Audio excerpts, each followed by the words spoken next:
යාළුවනේ welcome to SAK කවුද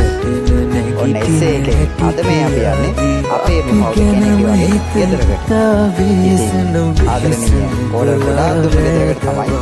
අද අපි මේ යන්නේ එයාලගේ තාත්තව සර්ප්‍රයිස් කරන්න කියලා ඉතින් ලස්සන කේක් එකක් අරගෙන ඒ ලස්සනට තාත්තට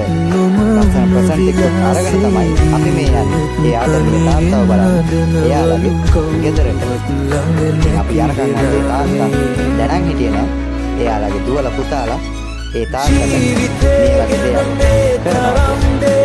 ඉතින් සතුටුයි තාත්තා කේක් එකයි එයාට හම්බ වෙන්නේ ඊට